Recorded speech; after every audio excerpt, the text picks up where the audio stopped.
ಎಷ್ಟೊಂದು ಸೌಖ್ಯದಿಂದ ಸುಂದರವಾಗಿ ಬರುವಿಕೆಗಾಗಿ ಅಯೋಧ್ಯದಲ್ಲಿ ಒಂದೊಂದು ದಿನ ಸಂತೋಷದ ಸಂಭ್ರಮದ ವಾತಾವರಣವು ಏರ್ಪಟ್ಟಂತೆ ಈ ನನ್ನ ಮನೆ ಹಿರಿಯ ಸೊಸಿ ಮಹಾಲಕ್ಷ್ಮಿ ತಂತೆ ತನ್ನ ಒಡಲಲ್ಲಿ ಮಕ್ಕಳು ಸುನಿಲ ಮತ್ತು ಬಸವರಾಜ ತನ್ನ ಮಕ್ಕಳನ್ನು ತೆಗೆದುಕೊಂಡು ಪೋಷಿಸಿ ದೊಡ್ಡವನ್ನಾಗಿ ಮಾಡಿ ಒಳ್ಳೆ ಮಟ್ಟಕ್ಕೆ ಬರುವಂತೆ ಮಾಡಿದ್ದರು.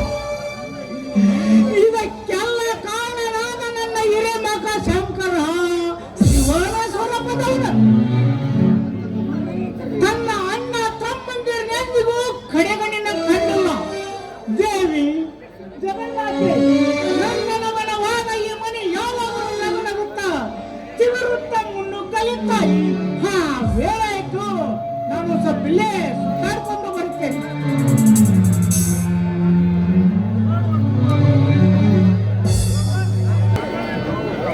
ಸಾವಿತ್ರಿ, ಸಾವಿತ್ರಿ,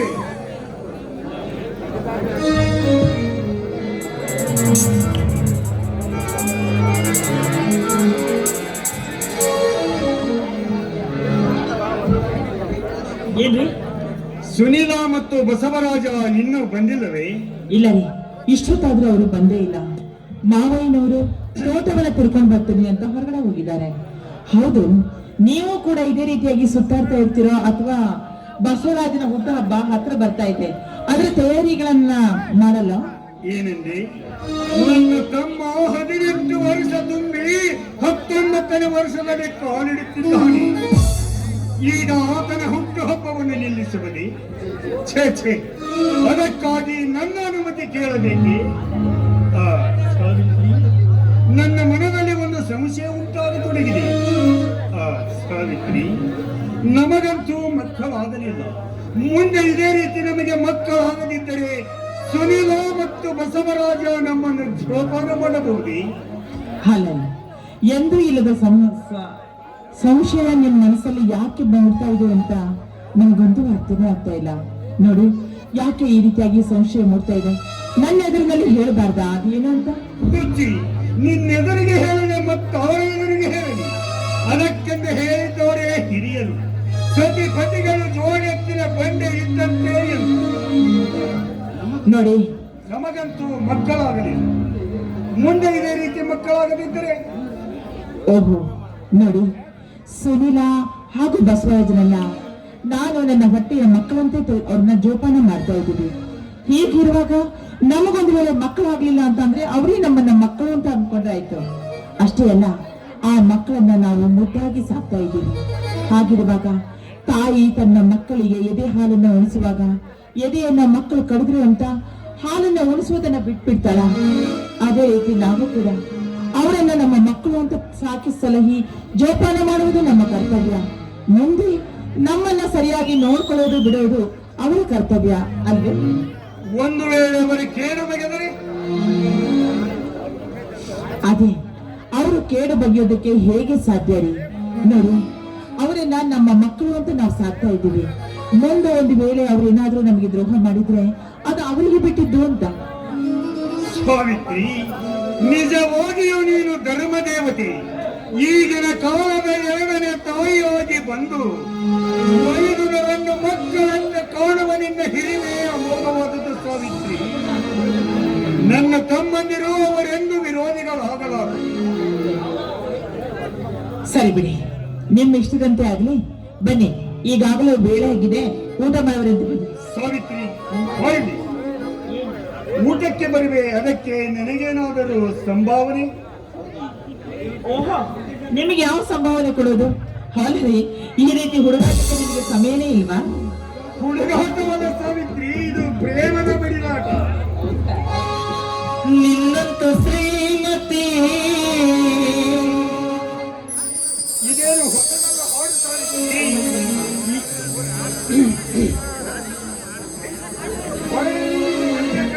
ಸುಮಧುರ ಹಾಡಲು ನಿನ್ನಂತ ಶ್ರೀಮತಿ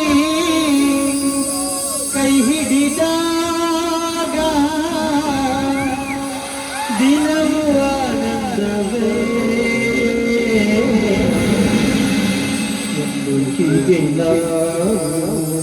ಸೇರಿಯಾಡುವ ಬದುಕು ಸ್ವರ್ಗವೇ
ಬಸವರಾಜ, ಅಂದಾಗೆ ನೀನ್ ಯಾವಾಗ ಬಂದೆ?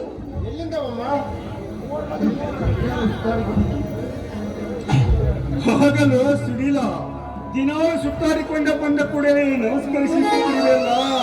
ಅದಕ್ಕಾಗಿ ಕೇಳ್ತಿದ್ದಾರೆ ನಿನ್ನತ್ತಿಗೆ. ದಿನಾಲು ಯಾವ ಸೇನಾಪಡೆ ಕೆಲಸಕ್ಕೆ ಹೋಗಿಯೋ ಎಂಬಂತೆ ನಮಸ್ಕರಿಸಿ ಹೋಗುವೆ, ಬರುವಾಗ ನಮಸ್ಕರಿಸಿ ಬರುವೆ. ನೀನೊಬ್ಬ ಬುದ್ಧಿ ಇಲ್ಲ ಪೆದ್ದ. ಹಾಗಲು ಸುನೀಲ ಪುಣ್ಯಯಾತ್ರೆಗಳು ಹೋಗಿ ದರ್ಶನ ಮಾಡಿ ಗಂಗಾನದಿಯಲ್ಲಿ ಸ್ನಾನ ಮಾಡಿ ಬರ್ತಾರೆ. ಮತ್ತೆ ಬಂದ ಮರುದಿನವೇ ಮತ್ತೆ ಹೊಸ ಪಾಪ ಕಾರ್ಯಗಳನ್ನು ಮಾಡಲು ತೊಡಗುತ್ತಾರೆ. ಬಸವರಾಜ ಇನ್ನು ಏನೇನು ಮಾಡುತ್ತಾನೋ ಏನು. ಅದ್ಯಮ್ಮ, ಅಣ್ಣಂದರು ಯಾವಾಗಲೂ ನನಗೆ ತಮಾಷೆನೆ ಮಾಡ್ತಾರಲ್ಲ. ಅವ್ರಿಗೆ ಬೇರೆ ಕೆಲಸ ಇಲ್ಲ, ಅದಕ್ಕಾಗಿ ನೋಡು, ಇವತ್ತು ಮಾವಯ್ಯನವರ ಮನೆಗೆ ಬರ್ತಾರಲ್ಲ, ಅವ್ರಿಗೆ ಮಾತ್ರ ಯಾವ ವಿಷಯವನ್ನು ಹೇಳ್ಬಾರ್ದು, ಆಯ್ತಾ? ಹೌದಮ್ಮ, ಹೇಗಾಯ್ತು ನೋಡಿ ಈಗ. ಮತ್ತೆ ನಾನಮ್ಮ,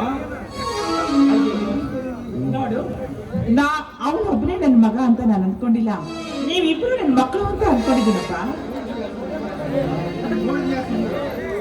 ನೋಡಿದೆಯಾ ಸುನೀಲ, ಯಾವ ರೀತಿ ಮಾತು ಬದಲಿಸಿದೆಯೋ ಎಂದು. ಹೊಟ್ಟಿನ ಮೇಲೆ ಭಾರ ನಿನ್ನ ಕಡೆ. ತಮ್ಮ ಅತ್ತಿಗೆ ಒಂದು ಕಡೆ ಆದ್ರೆ ನಾನು ನೀನು ಒಂದಾಗೋಣ ಅಲ್ವೇನಣ್ಣ? ಅದು ಸರಿ.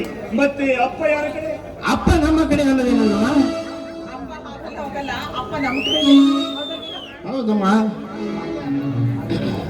ಆಗಲ್ಲ ಆಗಲ್ಲ ಅತ್ತಿ. ಆಗಲ್ಲ ಅಂತಂದ್ರೆ ನಾವು ಬಿಡ್ಬೇಕಲ್ಲ. ನೋಡು ಮೈದ್ರ, ಇವತ್ತು ಮಾವಯ್ಯ ಬಂದ ತಕ್ಷಣ ಅವರು ನಮ್ಮ ಕಡೆಗೆ ಇರ್ಬೇಕು, ಆಯ್ತಾ?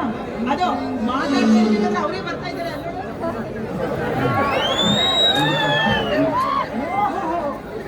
ಪಂಚಾಯತಿ ನಡೆಸಿಬಿಟ್ಟಿದ್ದಾರಲ್ಲ, ಯಾಕೆ ನನ್ನ ಬರುವಿಕೆ ಕೂಡ ಬೇಕತ್ತು? ಈ ಪಂಚಾಯತಿ ಅಧ್ಯಕ್ಷತೆ ನಂದೇ ಬೇಕತ್ತನಪ್ಪ. ಹೌದಪ್ಪ, ಅಪ್ಪಾಜಿ, ನಮ್ಮಲ್ಲಿ ಒಂದು ತೊಡಕು ಉಂಟಾಗಿದೆ. ಆ ತೊಡಕು ಪರಿಹರಿಸಿಕೊಳ್ಳಲು ನಿಮ್ಮ ದಾರಿಯನ್ನೇ ಕಾಯುತ್ತಾ ಕುಳಿತಿದ್ದೇವೆ. ಅಣ್ಣ, ನಮ್ಮಲ್ಲಿ ತೊಡಕನ್ನು ನಾವೇ ಬಗೆಹರಿಸಿಕೊಳ್ಳೋದು ಒಳ್ಳೆಯದು. ಹೌದು, ನಾನು ಆವಾಗಲೇ ನಿನಗೆ ಹೇಳಿದ್ನಲ್ಲೋ ಮಾವನವರಿಗೆ ಈ ವಿಷಯ ಹೇಳಬಾರ್ದು ಅಂತ. ಹೇಳಿಲ್ಲ ನಾನು, ಹೇಳಿ ಯಾವ್ದಾರು ಹೇಳಿದ್ದು ವಿಷಯವಿಲ್ಲದೆ ಹರಟೆ ಮಾಡಿಬಿಡಲ್ಲ. ನೋಡು ಅಪ್ಪಾಜಿ, ಬಸವರಾಜ ಅವರತ್ತಿಗೆ ಒಂದು ಕಡೆ, ಸುನೀಲ ನಾನು ಒಂದು ಕಡೆಯಾಗಿದ್ದೇವೆ. ನೀವು ಯಾರ ಕಡೆಗೆ ಬರುತ್ತೀರಿ? ಏನೋ ನಮ್ಮ ಕಡೆ ಬಂದರೆ ನೀನು ಒಳ್ಳೆಯದು. ನೋಡಿ ಮಾವ, ನೀವು ಮಾತ್ರ ನಮ್ಮ ಕಡೆಗೆ ಇರ್ಬೇಕು. ಓಹೋ, ಹಾಗೆ ಆಗಲಿ. ಅಪ್ಪಾಜಿ ಮಾತ್ರ ನಮ್ಮ ಕಡೆನೇ ಇರ್ಬೇಕು. ಅದೇವ ಒತ್ತಿ ಹೇಳೋದೇನೋ, ಒಂದು ವೇಳೆ ಅಪ್ಪಾಜಿ ಅವ್ರ ಕಡೆ ಹೋದ್ರು ಅಂತ ಇಟ್ಕೋ, ಅವ್ರನ್ನ ಎತ್ಕೊಂಡು ಬಂದು ನಿಲ್ಸ್ಬೇಕು. ಅತ್ತಿಗೆ ನೀವು ಹೇಳೋದೆಲ್ಲ ಆಗೋದಿಲ್ಲ. ಅಪ್ಪಾಜಿ ಇದೇ ಲಾಸ್ಟ್ ಡಿಸಿಷನ್. ಅಪ್ಪಾಜಿ ಏನ್ ಹೇಳೋದು? ನಾವ್ ಹೇಳಿದ್ಮೇಲೆ ಫೈನಲ್. ಹೌದಲ್ಲ ಅಪ್ಪಾಜಿ? ಹೇಳು ಮಾವ. ಮಾನವನಿಗೆ ಎರಡು ಕಣ್ಣುಗಳಿವೆ, ಅದರಲ್ಲಿ ಯಾವುದು ಎರಡು ಹೆಚ್ಚು. Correct answer. ಎಲ್ಲರೂ ನನ್ನ ಎರಡು ಕಣ್ಣುಗಳಿದ್ದಾಗೆ. ಒಂದು ಕಣ್ಣಿಗೆ ನೋವಾದರೆ ಮತ್ತೊಂದು ಸಹ ನಿಮ್ಮಲ್ಲಿ ಯಾರೊಬ್ಬರಿಗೆ ಏನಾದರೂ ಆದರೆ ಅದನ್ನು ಸಹಿಸುವ ತಾಯಿ ನಿಮ್ಮ ನನಗಿಲ್ಲಪ್ಪ, ನನಗಿಲ್ಲ. ನನ್ನ ಜೀವನದ ಆಧಾರವಾಗಿರುವ ಆ ಪ್ರತಿ ಒಂದು ನಾಡಿಗಳೆಲ್ಲ ಈಗ ತಪ್ಪಿ ದುಃಖವನ್ನು ಕೊಟ್ಟು ಕಳಿಸಿ ಬಿಡುತ್ತಿರೋದು, ದುಃಖವನ್ನು ಕೊಟ್ಟು ಕಳಿಸಿ ಬಿಡುತ್ತದೆ. ಅಪ್ಪಾಜಿ, ನನಗೊಂದು ಮಾತು ಕೊಡುವಿರಾ? ಅದ್ಯಾವ ಮಾತು ಹೇಳಪ್ಪ, ನಡೆಸಿಕೊಡುತ್ತೀಯ. ಸಮಾಧಾನವಾಗಿ ಮಾತಾಡಿ. ಅಪ್ಪಾಜಿ, ಈ ಮನೆಯಲ್ಲಿ ಯಾರಾದರೂ ಯಾವ ರೀತಿಯಲ್ಲಾದರೂ ಬೇರೆ ಆದರೆ ನೀವು ಮಾತ್ರ ಈ ಮನೆ ಬಿಟ್ಟು ಹೋಗಬಾರದು ಅಂತ ಇದೆ. ಆಯ್ತು ಮರ್ಯ, ನೀ ಹೇಗೆ ಆಗ್ಲಿ ಕಟ್ಕೊಂಡ್ಬಿಟ್ರಲ್ಲ. ನಡೀರಿ, ಹೊಟ್ಟೆ ಹಸುವಾಗಿದೆ, ಎಲ್ಲರೂ ಕೂಡಿ ಊಟ ಮಾಡೋಣ. ಒಂದು ಹಾಡನ್ನ ಆಯ್ತಪ್ಪ, ಎಲ್ಲರೂ ನನ್ನ ಜೊತೆಗೆ ನೀವೆಲ್ಲರೂ ಸೇರಿ ಹಾಡ್ಬೇಕು, ಆಯ್ತಾ? ನಮ್ಮ ಮನೆಯಲ್ಲಿ ನಿಲವು ನಿಲವು ಚೈತ್ರವೇ ಬೆಳಗಿನಲ್ಲಿ ನಿಲವು ಸಹಜವೇ. ನಮ್ಮ ಮನೆಯಲ್ಲಿ ನಿಲವು ನಿಲವು ಚೈತ್ರವೇ ಬೆಳಗಿನಲ್ಲಿ ನಿಲವು ಸಹಜವೇ. ಹೆಜ್ಜೆಯಲ್ಲಿ ಕೂಡಿದು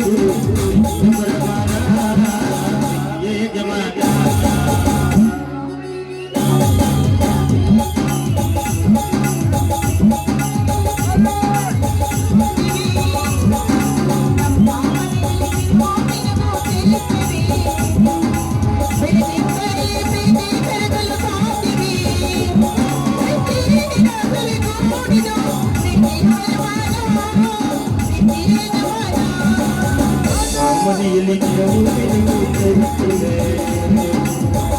ಬೆಳಗಿನಲ್ಲಿ ನಿಲವು ಸಹಜವೇ.